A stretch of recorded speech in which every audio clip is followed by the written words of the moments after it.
Vanity and pride are different things, though the words are often used synonymously. A person may be proud without being vain. Pride relates more to our opinion of ourselves, vanity to what we would have others think of us. Jane Austen. Bending, Not Breaking. The live action episodes. Episode 6. Masks.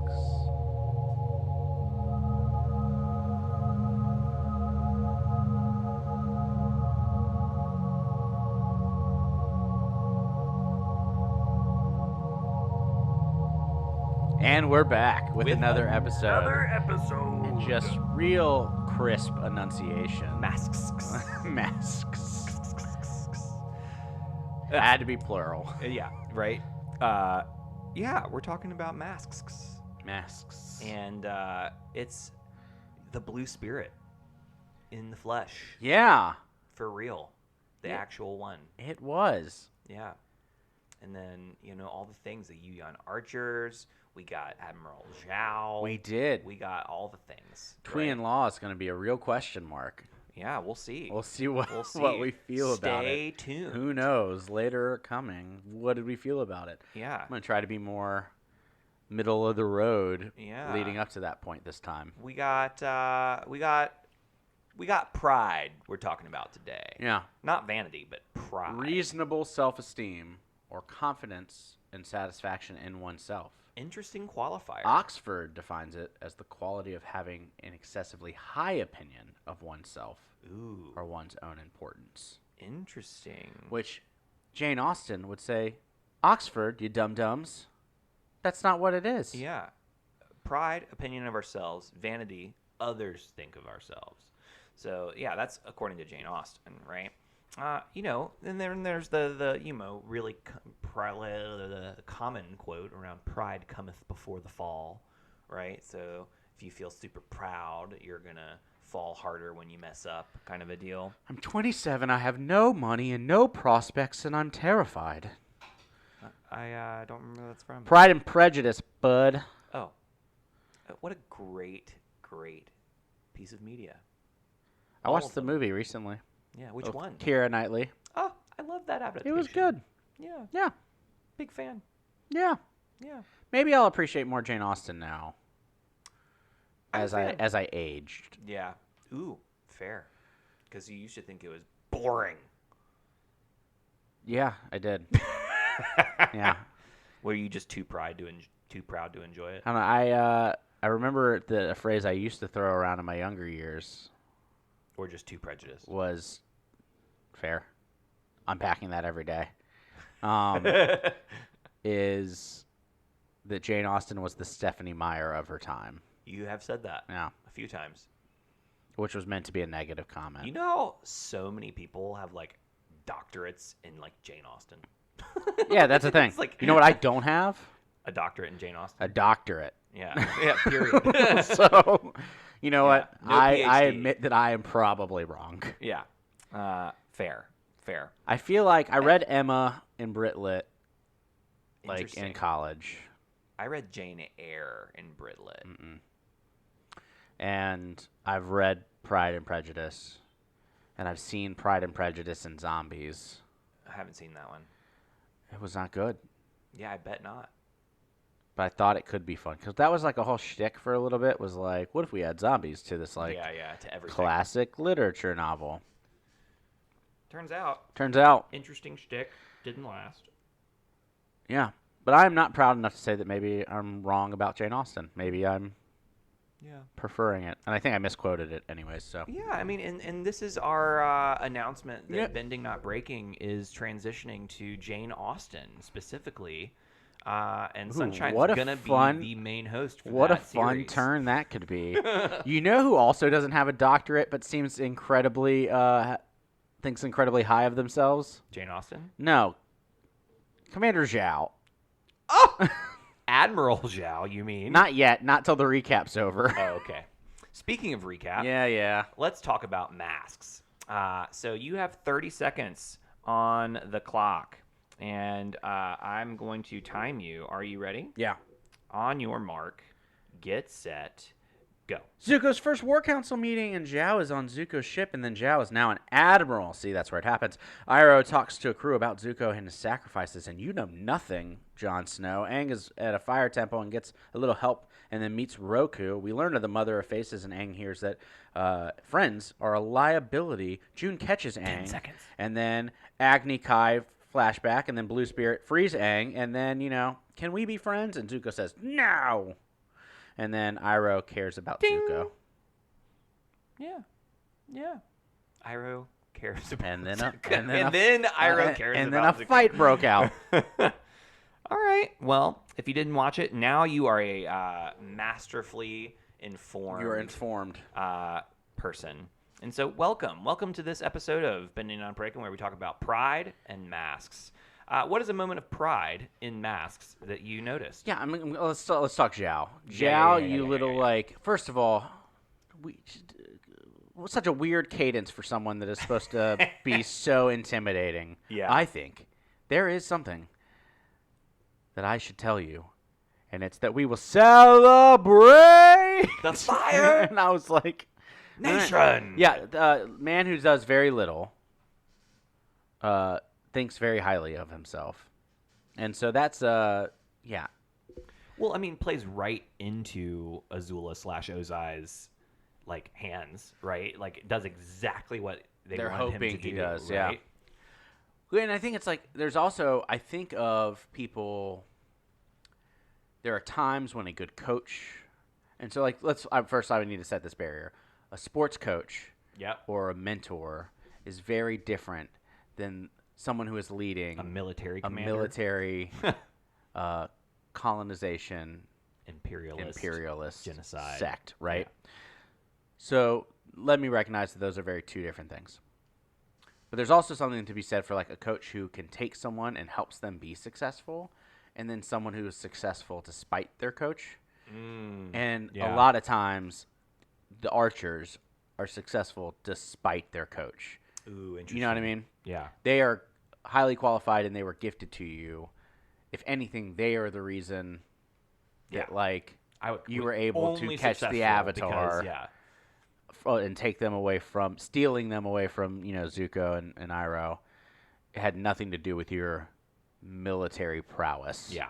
So, well, and it's pump also, the brakes, and you're a bad public speaker. So, to me, this really speaks to the difference between Jane Austen's pride and vanity. It's vanity. It is vanity. It is vanity, according to her. Right? Yeah. This is pure. They think so highly of me, therefore I am incredible, and I celebrate everything. And but how true is that? And so, I think it is probably fair to say that most of us who have ever had imposter syndrome have the feeling that we are showing up to spaces and don't want to look like Admiral Zhao. Yeah. And that we are looking like Admiral Zhao every single day. Yeah. And then what a fear that is. And so part of the question then becomes what if you are actually good? Admiral Zhao. What if you're actually good at what you're doing? Yeah. But we feel, because of this aversion to pride and vanity, we feel like we're showing up as an imposter. We don't know what we're doing. We're not credible. When sometimes, you are. Yeah. Sometimes you are showing up well. And you would show up better if you believed you did. And you would show up better if you believed you did. Right. Well, and I think often what people talk about as the antidote to pride is humility. And again, humility is right-sized understanding of yourself, where I know that I'm good at this and I'm going to act accordingly. Yep. Or I know that this is not my strength. And I'm going to act accordingly. I'm going to act accordingly. And what we see is Zhao saying, I have strong. No awareness I am everything. of my ability. And so, I think pride is an outsized, this is, again, my definition, an outsized understanding of your ability. But I don't think that's all pride is, because I think I can be proud of myself, and that's very right-sized.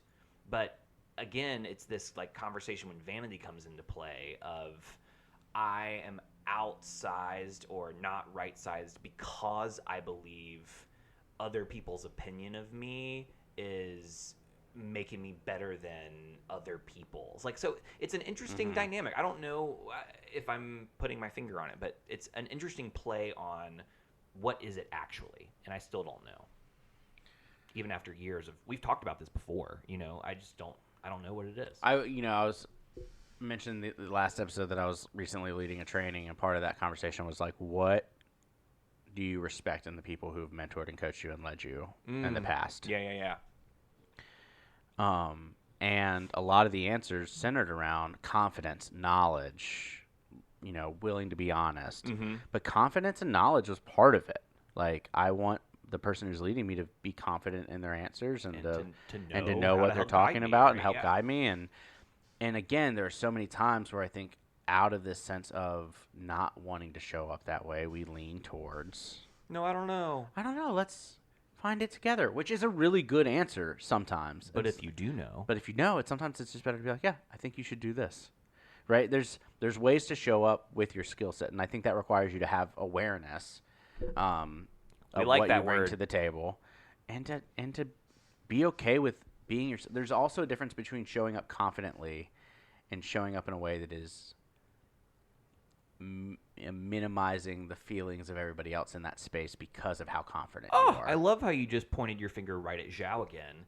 So as soon as he gets promoted to Admiral, he comes in and is like, oh, by the way, I'm Admiral now, and you have to do everything I say. By the way, because I've got this title. But yeah, by the way, everything you've ever done is wrong, and I hate you. It's like all of those little jabs he throws at Zuko. And by the way, your crew, mine, and you, dumb, and you, I hate you. And it's like very much how he shows up in the original too, frankly. But it's this, I've been promoted and now I'm better than you attitude. Which is a real thing. To be fair, because Zuko has been treating him poorly all this time. And, now that he has the upper hand, he really shows his cards and is like, listen, I think I've got you in checkmate and I don't care what you know. Classic villain move, right? As we learned in Fast and the Furious, he hit the NOS too soon. Yeah. Okay. Right. Which one was that? 10, 11? That was 9. Fast and the Furious, the very 7, first one. Tokyo Drift. He hits the NOS too soon. Paul Walker hits it in the very first race. Rest in peace. Too soon. And Vin Diesel wins. And he says, I almost had you. And Vin Diesel says, you didn't almost have me. You didn't even have your car. And then he says, it doesn't matter if you win by an inch or a mile. Winning's winning. Wow. And then in the second movie, Paul Walker has to go undercover in Miami. And Vin Diesel's not in that movie. Oh. I thought The Rock was in it. He gets there. Okay. Later. Turns out Bending Not Breaking is changing into a Fast and the Furious. A Jane Austen Fast and the Furious dual show. Yeah. Every episode we'll take one Jane Austen book and one Fast and the Furious movie, and we'll talk about a common lens that goes between the two of them. Other moments of pride in this episode of Pride Masks. and Prejudice and Furious. Furious Pride and Prejudice. Furious Pride. Yeah. Fast Pride and Furious Fast and the Prejudice. Oh, no. Okay. Y'all are witnessing what is going to be one of the greatest podcasts that we could ever create. I think that would be hilarious. Marcus in on this. We can get one of our mutual friends. We can get a few people in on this. Yeah. I have another Zhao moment. Sure. Zhao's like the king of the king here, king of pride here. I love some Zhao slander. Well, I'm thinking about he's literally having this scribe follow behind him this whole time, and is like, Don't write that down, but write this down this way. And no, I need you to do it. And it's just like this, very manufactured response to the Fire Lord about how he's the greatest ever. And just putting a filter on it. And then he loses it. And it's just one of those things where it's like, it serves you, it creates the response in me, which it did in the original too, but it creates the response in me of you deserve that. And what is that urge to believe that when people are too proud, that they deserve their comeuppance? Does that make sense as a question?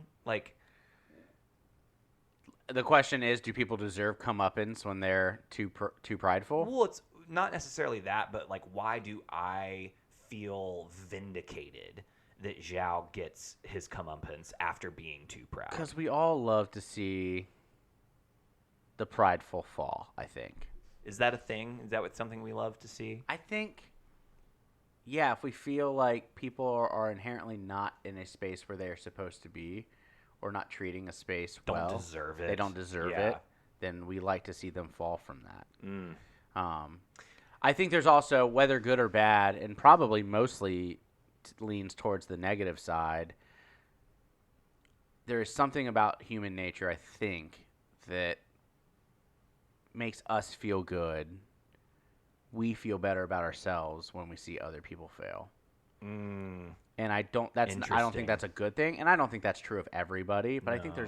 I think everyone can point to a moment where maybe they felt better watching the failure of someone else. I mean, it reminds me of Game of Thrones, right? Like, you are you are expected to hate some of those characters. Like, Joffrey, right, is a classic, like, you loved to hate this character. I loathed this character.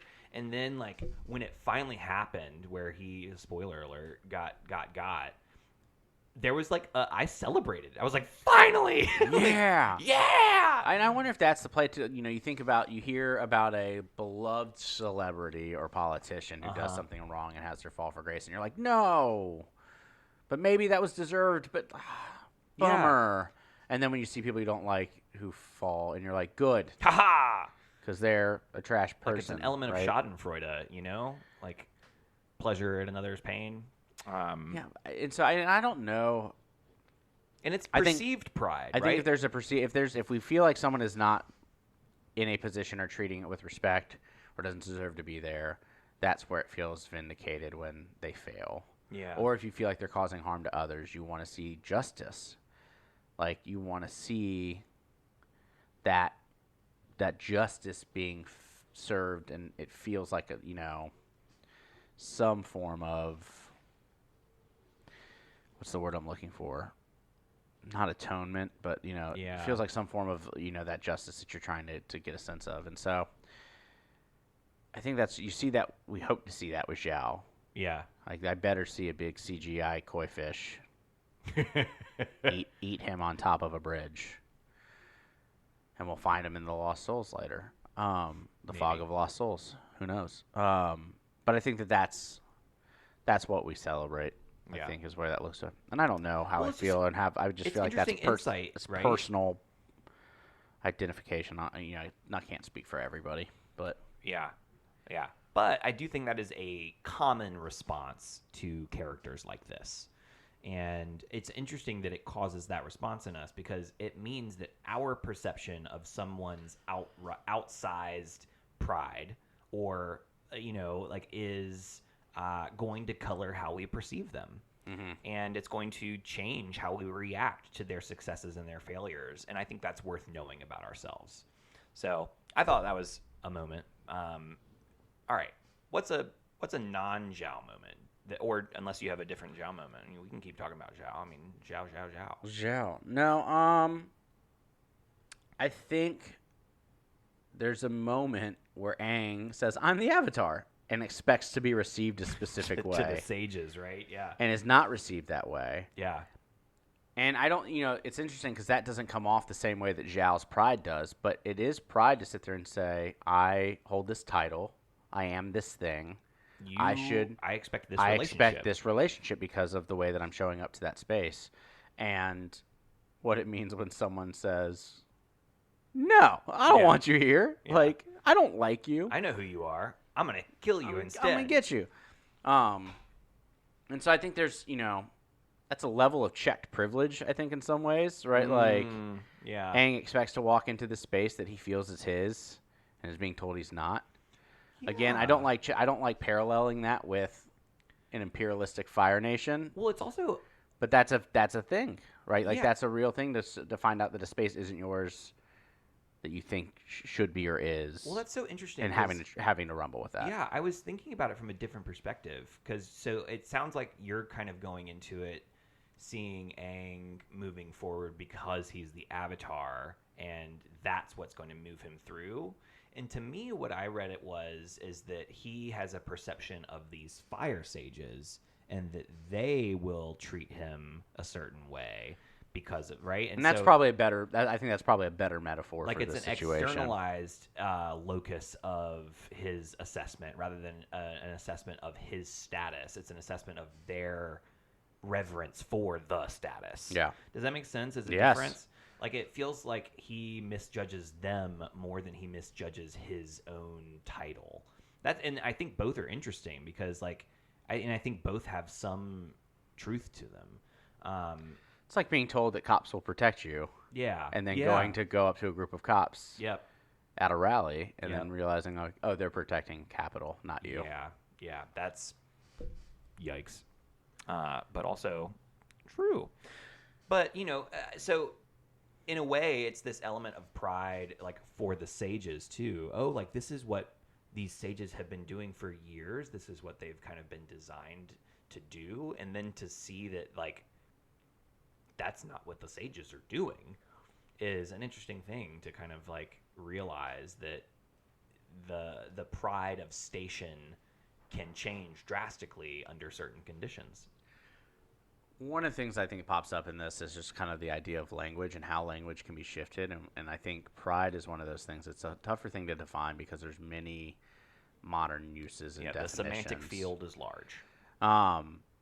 Because jumping to Zuko in the war room, Zuko stood up for what was right. He did not act outside of his knowledge or credibility. Nope. Agreed. He was invited into that space and told you have a seat at the table. Yep. And then he voiced his opinion on that. And then was told you are too proud, you stepped out of line, how dare you question other people. And that idea of no, you're the too prideful one in this moment. Yeah. Not the guy who got super defensive. 8-pot meat kettle. Yeah. Yeah, not the one who got super defensive about being told that their military plans was like, probably an unkind thing to do. Yeah. And Ozai gets defensive, gets upset. His pride starts to show, but it's just the immediate like you are stepping out of line. How dare you show that type of pride like in this space? Well, also and it's like pump the brakes. Well, it's like what is the purpose of this too? Because by doing this to Zuko, what you're telling everyone in the room is that if you disagree, then you're with someone of higher rank than you, then you're wrong and you deserve punishment. Right. And so that does not foster a to me what that says is that pride can be a hindrance to a holistic approach to doing the best good possible, right? Because if people are only contributing when they feel safe from not dying, it's going to change how people contribute, right? And that's true on a minor scale too. If it's not even death on the line and it's just your personal safety, emotional, physical, or otherwise, you're going to contribute less if that's going to bring harm to you or others. Absolutely. And so this doesn't I don't understand it seems like a bad choice leadership wise. It seems like a bad choice.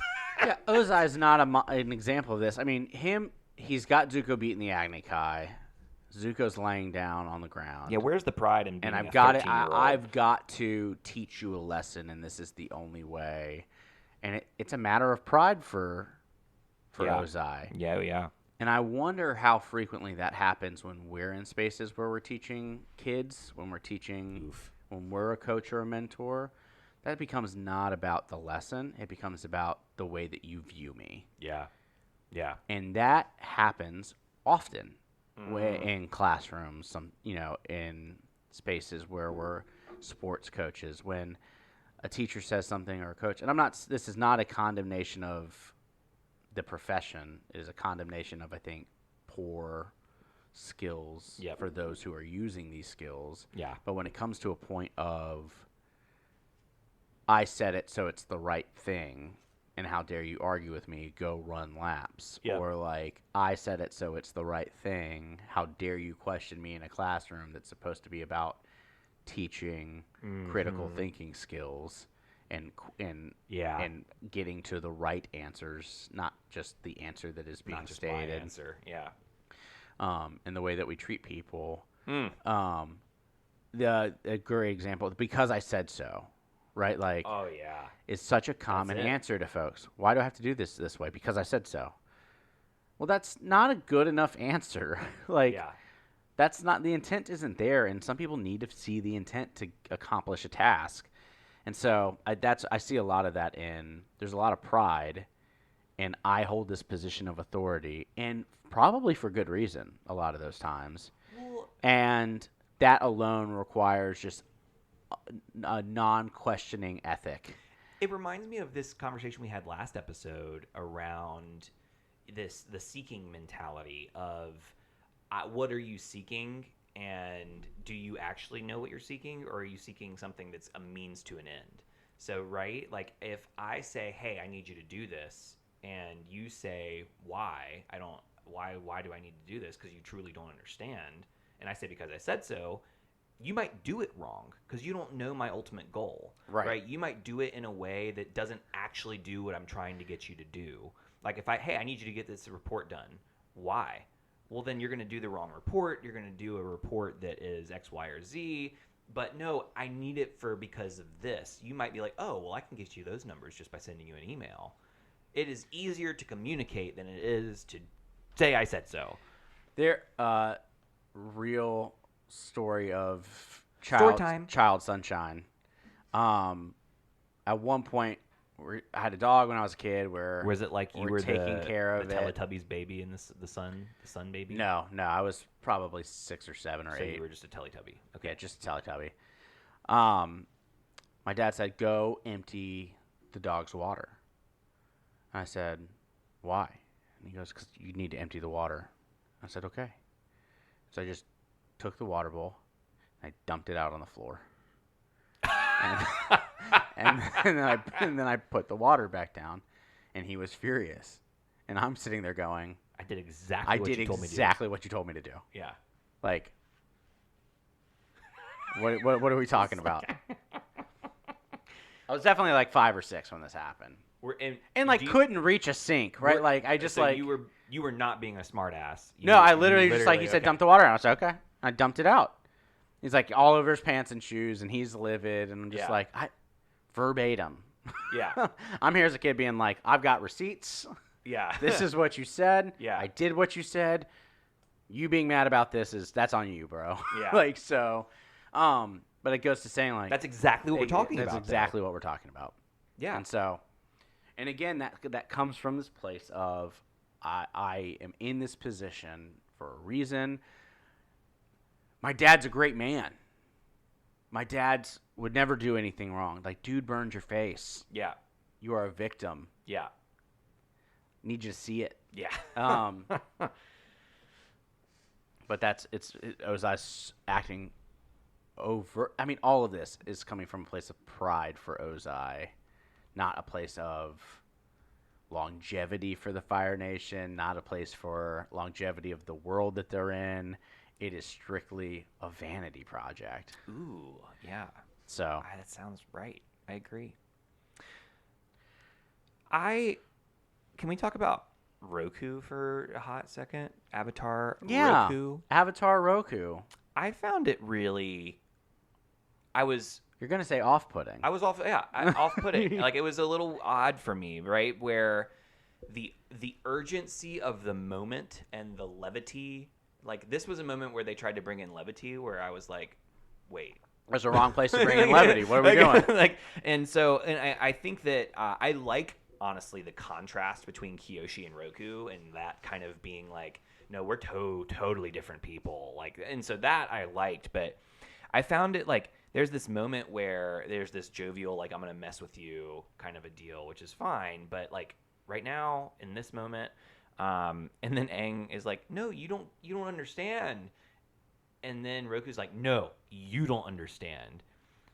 and they're talking about like this feud with Ko, and Aang's like, no, you don't understand, my friends, and he's like, no, you don't understand, Ko's bad, and I'm like, or hear me out, like y'all could listen to each other and like hear out when people say you don't understand. I don't know. Maybe you and shouldn't have some stolen the humility. totem, Roku. Yeah, well, and just also have some like I feel like the response, no, you don't understand, is like I'm feeling more compelled after watching that scene to actually be like, okay, what don't I understand? Like, let me really hear what you mean, because I am clearly not communicating to you that you're being heard.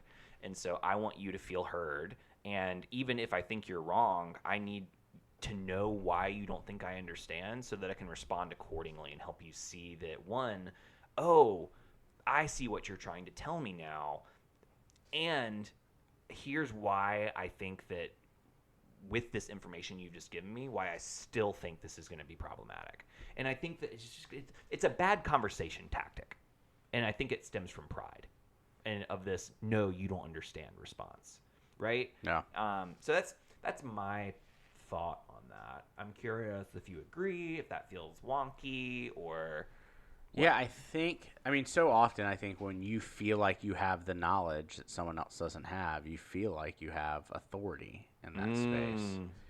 And it's frustrating. That's an interesting word choice. I think you're right. It's frustrating when you feel like people aren't respecting or hearing that authority in that Respect my space. authority. Or the expertise, like I've got the expertise in that. Because I think we've all been in situations where like, Oh, I yeah. absolutely know the most about this thing right here in this room, and Yep. and people aren't listening. Yep. And that's a very real thing.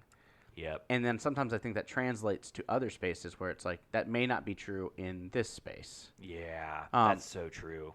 But also, sometimes you have to communicate the why. If that, like, don't let pride get in the way of you taking time to communicate the why. Just because you have the contextual understanding doesn't mean that others do. And don't let your pride be a reason that you don't share that. Here. Yeah. And so, yeah, Roku was an interesting. It's interesting. Yeah. I'm saving things for Twee and Law. Sure. The Blue Spirit. So, I'm interested in this too. Like, is there pride in skills that like enable him not just to let things be? Or is it because his pride is at stake that he chooses to do this? Because the way it was framed in this one is like, oh, this place is like kind of like the boiling rock. You can't break people out. It's impenetrable. It's this. Yeah. And so is it pride that motivates him to do it anyway? Or is it because his pride is at stake? Like, does that make sense? Is it because he wants to find the pride of doing this, or because he's worried that he will lose like his honor? Does it make like it's Maybe kind of maybe it's a little both. Both, yeah. It's interesting. You think about the mask and the intent behind wearing it. Masks. The one mask this time. Yeah. Just the Blue Spirit one. There's probably two reasons you can say that Zuko wears it. One's probably more probable. The other one, I like the idea of. Improbably probable. Probable. Safety is the first reason. Yeah. Protecting his identity. Well, and Iroh, again, covers it. It's in the Fire Nation. He is going directly against Ozai's orders by going to the Fire Nation. Yep. The other one that I kind of like more, that I don't think just doesn't make as much sense, but is my own kind of like personal headcanon, is that sometimes you can recognize how good you are at something and you don't need the validation for it. And so, like, putting on this mask because it could be anybody, and I'm not claiming it so it could be anybody, but I know that I have the skill set to go in there and do these things. And I don't need to be recognized for it. Yeah. Not to say that recognition is bad. It's absolutely not. A lot of people need, and I myself also need recognition at times. But there's also something to be said about like doing a good job on something and you have pride in yourself to the point to where you're able to kind of recognize what you've done and don't need the validation of others in that moment. Well, there's an interesting thing that happens too where we see this in the original, where originally the Blue Spirit is like very skilled with broadswords. And then Zhao comes along and says, broadswords, Zuko, I didn't realize. and like makes a connection. And Zuko's like, I don't need the recognition here. Yep. In fact, that recognition is actively what I don't want to happen. Right. Right. And so there's an element of like actively hiding or not searching or seeking that external validation in the form of pride that can be protective, right? That I need to hide this part of myself even though I know I'm good at it, right? In order to continue to be the way that I want to be. Well, there's times that singular validation can take away from the group need for that validation. Yeah. Now, this was a group success. This is a group success. Maybe I did 90% of it. Yeah. But the group did it. Yeah. And that's what we want to recognize in those moments. So, yeah. I think we get this really beautiful moment of Iroh sharing about why the crew is on the boat. I really liked this choice. And there's probably a reason Zuko didn't want them to know that early on. Whether he felt like a failure, whether it felt like a ship of failures getting sent off. Yeah. Whether it was, such a burden at the time, he just didn't want the crew to look at him differently. And Iroh sits there and says, like, no, it's time you know. It's time you know. And then Zuko gets back to the boat, and he has earned this recognition. Yeah. He has earned this kind of commitment and loyalty from others and trust from them because of this thing that he did. Which is a really beautiful moment that I really loved. Well, and it's so I think that's what makes Zuko is very compelling in this version, is that Zuko is actively trying to be recognized by his father, and in that process is actively trying to avoid recognition from anyone else. Right? Well, and it gets to this point where here's this moment where he could have a real connection with an ally, a resource of him and Aang. And the moment Aang says, your father's not a bad guy, or is not a good guy, and you know it. Yeah. And then it's like pride. Snap. Yeah. Boom. This pride jumps in, and I've got my dad's a great man. Blah. Well, I mean, the problem with that is, like, that's so true of people, though, is that when your whole identity is based on one thing and someone tries to counter that identity, it means they're countering you. Exactly. It feels like a personal attack. And that's exactly what we see. And I think that's played out so well in this. Is, like, again, Zuko is a beacon of viewing pleasure in this. Zuko, I think, is the most engaging. He's one of the best performers in the show. He's got some of the best writing, and ARK is happening with Zuko. Agreed. It is almost like a Zuko show that Aang and the crew happen to be in. Like supporting actors. Yeah. And that, like, the Zuko content is good content. Yeah. Well, and it's, let me ask you this. The purpose of Iroh kind of stepping in and telling this story, is it to defend Zuko's honor, or is it to, like, boost his pride or protect his pride or boost the pride of the crew? Like, there's an element of he's doing this for a reason, and it feels like it's to build solidarity around Zuko. But, like, I'm curious if pride is anywhere in this. So I think so, because I think, there's this question. He's proud of Zuko, yeah, right? Maybe that's it. And so I think that's getting somewhat questioned. Why go to bed? Why are you worried about this? Like, why are you proud of this kid? This kid sucks. Yeah. Like, that's what's getting presented in front of him. And so at a certain point, he is just justifying why he is justified in feeling proud in Zuko. Yeah. And he's just sharing that with the others. And I think that we get to a certain point where he is actually sharing the why behind everything that's happening in this moment. Yeah. I mean, everything that we were talking about earlier, it's not because I said so. You shouldn't be proud of Zuko because I said so. You should be proud of Zuko because this is the sacrifice he made for you.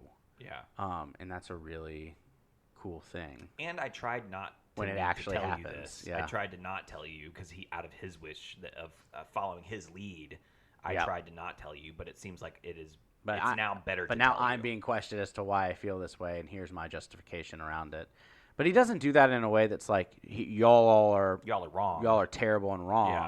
Yeah. It does come off of like you don't know what sacrifice is. Yeah. Yeah. Yeah. Well, and he talks about like, Lieutenant G is, you want to talk about loyalty? We have never seen a shred of loyalty from Zuko. And it's one of those things where what that shows is that, the sharing of information and protecting your, not protecting your self-image and can be harmful, right? Doing things not wanting the recognition can be a harmful thing that doesn't communicate care, it doesn't communicate or build solidarity, and at some point you need to share and show the motivations and the why and the good you've done in order to really holistically build relationship that is reciprocal, right? And we see that. We see how one-sided it feels until this is shared. Yeah. And all of a sudden, it changes perspective. Yeah. This seems like a good spot to maybe take a little break, unless you have something you want to add. I am interested in a break. All right, we'll Let be us right break. back. Let us break. Let us leave. Break.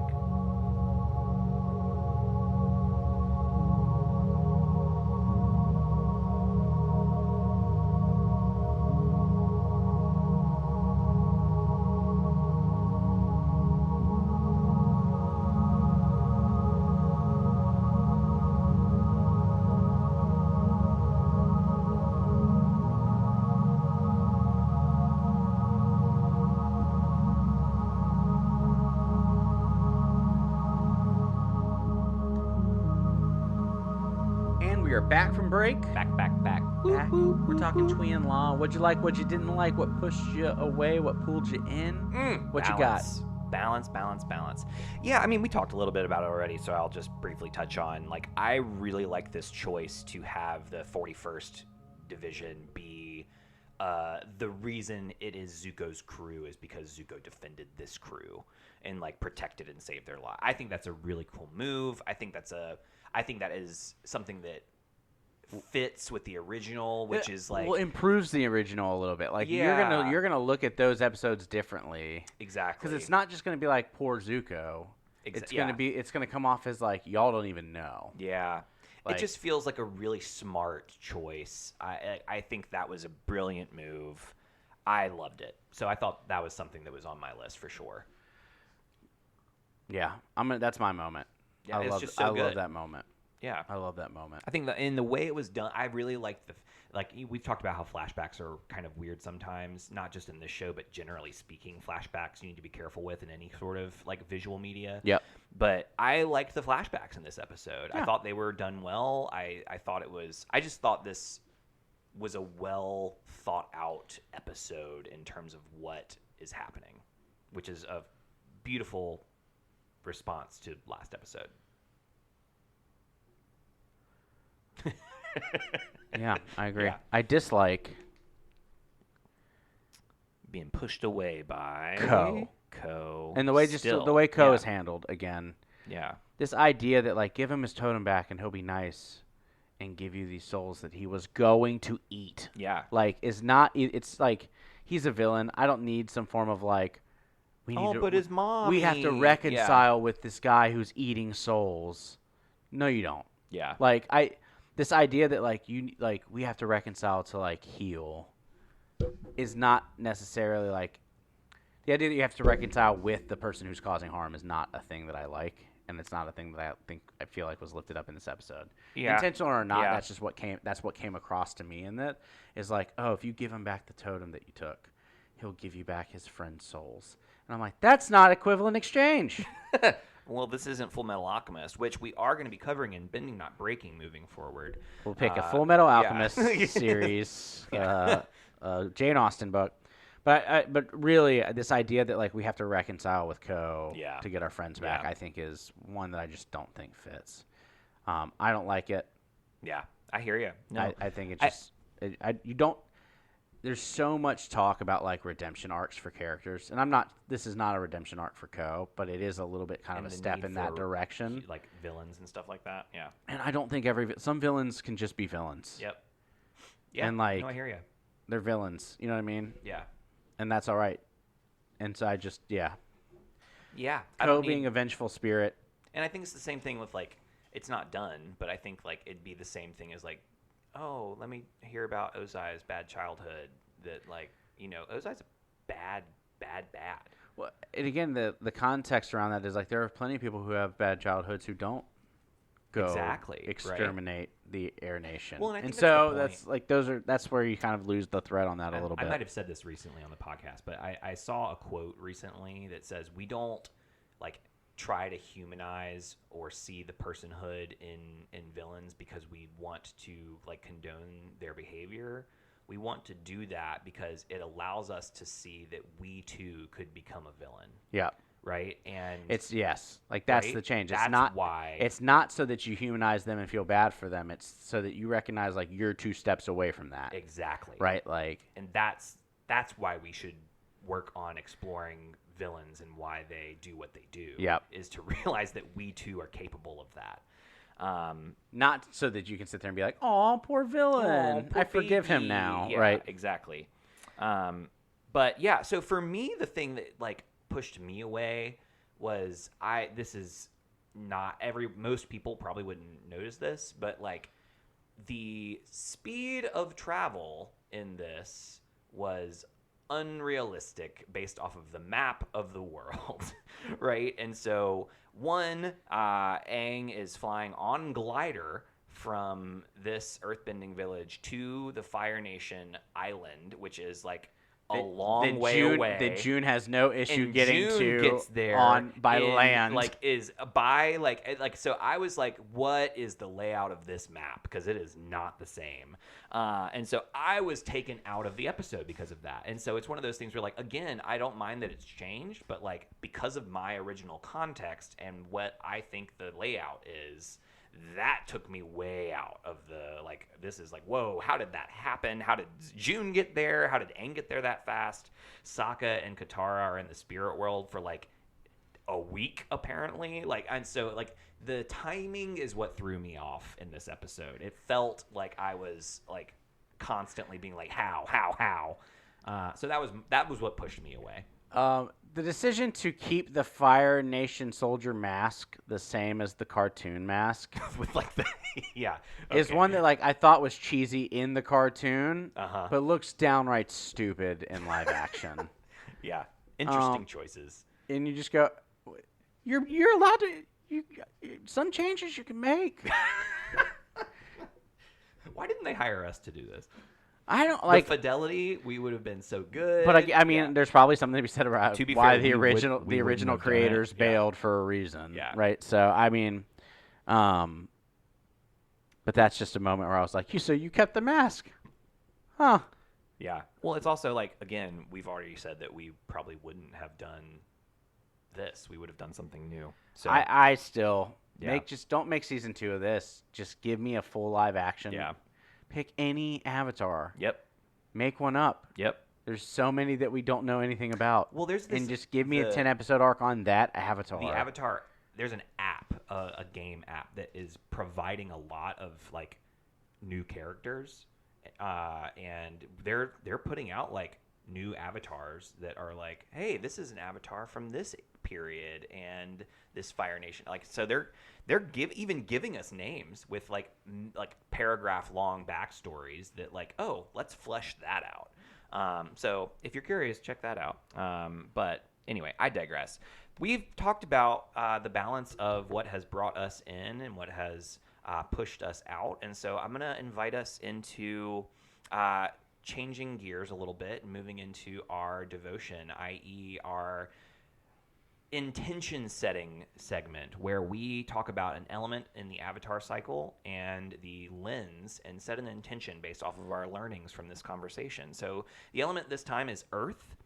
And we're going water, earth, fire, air, water, earth. So since this is episode 6, we're on earth, and we're talking about pride and earth. So, Sunshine, what is an intention that you want to set for the coming week based off of pride and earth? It seems probably a little simplistic, but so much of this goes to what is, like, the justifiable foundation for. I was going to use the foundation. The way that you feel, right? And the way that you show up. Zhao is trying to build, a castle on straw. Yeah, Like it is not a like there's foundational. and so for me it's evaluating that foundation and what's able to kind of stay there. I put a fire pit in my backyard recently, so I had to like really tamp the ground down to make it flat and level. Fire pits. Yeah, we always do. And there's places like, depending on the chair that I take to sit out by the fire pit, if I take some of the chairs that just has like a very flat, like Adirondack that's got a long base of wood, that sits just fine. If I take a chair that literally just has 4 like poles at the bottom, it will sink into, and so like you've got to have the correct foundation for the correct base in the right base, and so like all those things have to exist in there, and so that's kind of where my head went, is how do I evaluate to make sure that I have the correct foundation, the correct base before I'm showing up into spaces, and letting that dictate how I show up to spaces.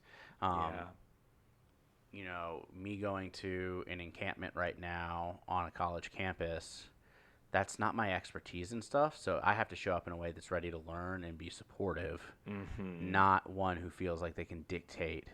Yeah, this is how social justice should be correct, done. 100%. Yeah. And so, like, you have to really have an awareness of how you can show up to those spaces to be supportive and helpful. Yeah. What's the goal, and what's the foundational piece that you have to show up? And I think what's hard for me is that I think that's often a barrier for people showing up at all. Is that people, because I just don't know enough, I don't have a strong foundation, I can't show up at all, is also hard, right? But so I recognize why that happens, but it's also one of those things where like it's better to show up and mess up to some things than it is to not show up. Yeah. And sometimes it's better to not show up. Like, so don't get me like, that's not always a true statement to say, but like, if you are curious about like showing up for social justice issues, often showing up is better than not showing up. And you can Google how to support those things, right? Yeah, like just humility is better than pride. There's surge pages, SURJ. They can be great resources. Yes. But yeah, ensure that you have the foundation.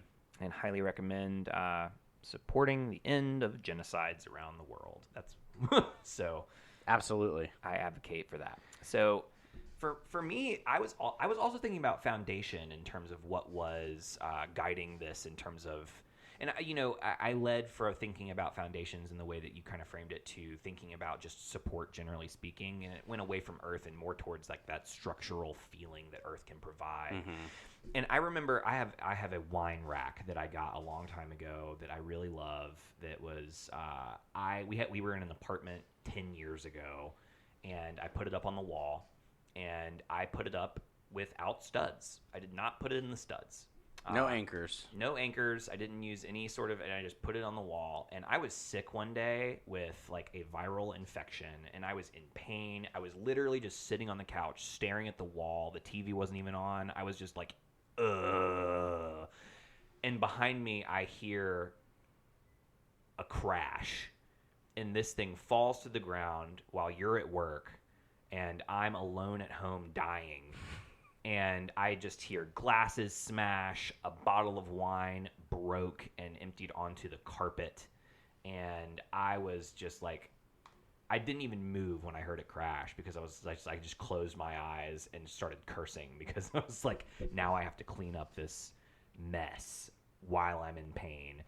And I was thinking about how really thinking about anchoring and thinking about like making sure you're in a solid thing when you are, doing stuff.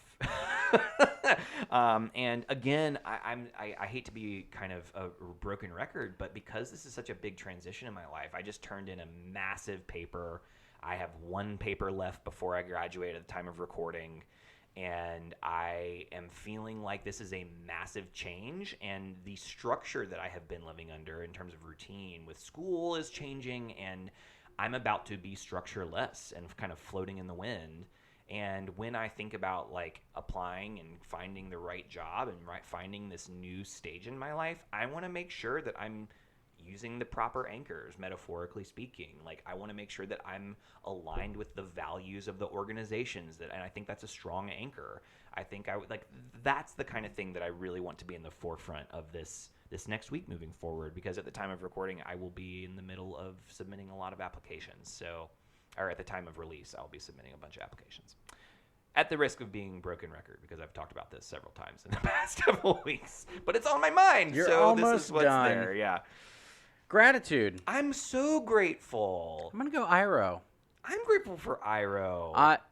He stood up to Ozai. He sure did. But that's, again, not something we got a lot of in the original, but I think is a neat color. He stood up to Ozai, and I am in a space where I feel very grateful for those who are willing to step up to oppressive systems. And I think part of what, again, recognizing that Iroh is uniquely qualified to do that, right? Because of his relationship, he had the privilege of being able to do that in a probably safer way than other people do.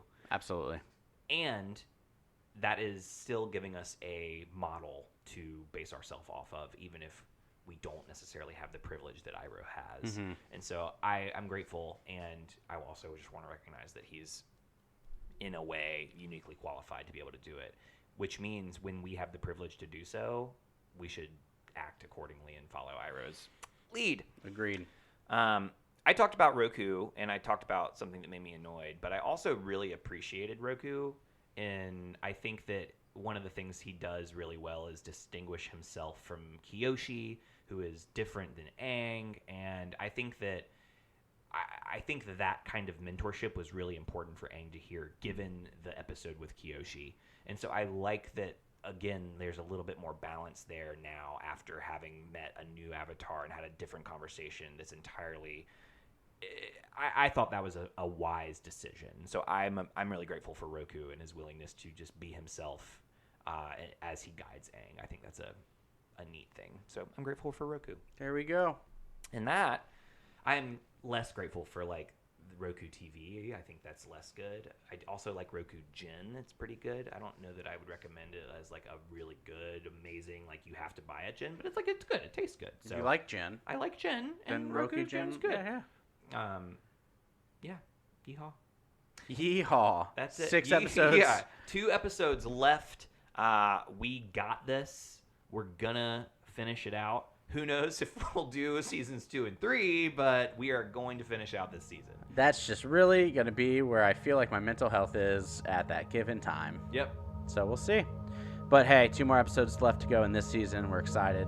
It's been good to be back. I'm Sunshine. And I'm Ben. And this is Bending Not Breaking. Thank you for listening.